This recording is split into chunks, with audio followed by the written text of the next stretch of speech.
بسم اللہ الرحمن الرحیم۔ معزز سامعین و ناظرین، جزا ٹی وی میں آپ کو خوش آمدید کہتے ہیں۔ امید ہے کہ آپ خیر و عافیت سے ہوں۔ ناظرین اکرام، محرم، سفر اور ربیع الاول میں ویڈیو نہ بنا سکا، جس کے لیے معذرت خواہ ہوں۔ اس سلسلے کو باقاعدہ کرتے ہوئے آج کی ویڈیو کی طرف آتے ہیں۔ آج کی ویڈیو میں ہم آپ کو بتائیں گے کیا موسیقی حرام ہے، کن چیزوں کو دفن کر دینا چاہیے، وہ کون ہیں کہ جن سے دوستی نہیں کرنی چاہیے، وہ کون سی نمازیں ہیں کہ جو کسی وقت بھی پڑھی جا سکتی ہیں، اور وہ کون سا زمانہ ہوگا کہ جب بارشیں رک جائیں گی۔ ناظرین، اس سے قبل کہ ہم یہ گزارشات آپ کی بہترین سماعتوں کی ناظر کریں، آپ سے گزارش ہے چینل کو سبسکرائب کریں، بیل آئیکن کو دبائیں اور اپنی رائے کا اظہار ضرور کریں۔ ناظرین اکرام، امام محمد باقر علیہ السلام نے فرمایا، 4 لوگوں سے دوستی سے پرہیز کرو، ان کے قریب مت جاؤ: احمق، بخیل، بزدل اور کاذب۔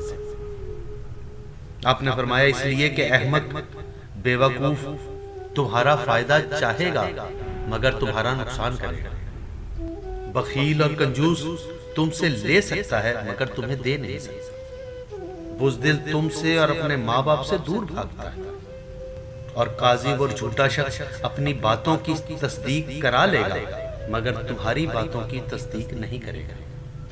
مولا علی علیہ السلام فرماتے ہیں، 4 نمازیں ایسی ہیں جنہیں انسان کسی بھی وقت پڑھ سکتا ہے۔ ایک وہ نماز جس کا وقت گزر گیا ہو، وہ جب بھی یاد آئے اسے ادا کرے۔ دوسری طواف واجب کی 2 رکعت نماز۔ تیسری نماز کسوف، اور چوتھی نماز میت۔ یہ وہ 4 نمازیں ہیں کہ جنہیں انسان کسی بھی وقت پڑھ سکتا ہے۔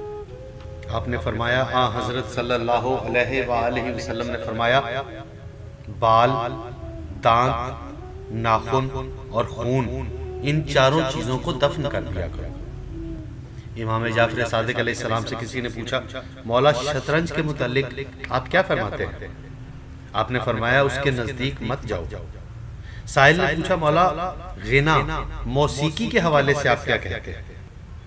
آپ نے فرمایا، اس میں کوئی اچھائی اور نیکی نہیں ہے، اسے مت انجام دو۔ پھر سوال کرنے والے نے کہا، مولا نبیذ، جو کی شراب کے بارے میں آپ کیا فرماتے ہیں؟ آپ نے فرمایا، رسول خدا صلی اللہ علیہ وآلہ وسلم نے ہر نشہ آور شے سے منع فرمایا ہے، بس وہ حرام ہے، اس لیے اس سے دور رہو۔ صادق آل محمد نے فرمایا، ایک زمانہ ایسا آئے گا کہ کچھ باتیں اعلانیہ ہونے لگیں گی۔ جب زنا کھلے عام ہونے لگے گا تو زلزلے ضرور آئیں گے۔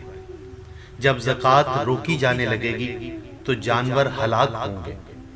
جب حاکم فیصلے میں ظلم کرنے لگیں گے تو بارشیں رک جائیں گی، اور جب بے وفائی عام ہو جائے گی، عہد و پیمان توڑے جائیں گے تو مسلمانوں پر مشرکین غالب آ جائیں گے۔ ناظرین، امید ہے یہ چند گزارشات آپ کے علم میں اضافے کا سبب بنی ہوں گی۔ ویڈیو اچھی لگے تو اسے شیئر ضرور کیجیے گا۔ اپنا بہت خیال رکھیے گا۔ خدا حافظ۔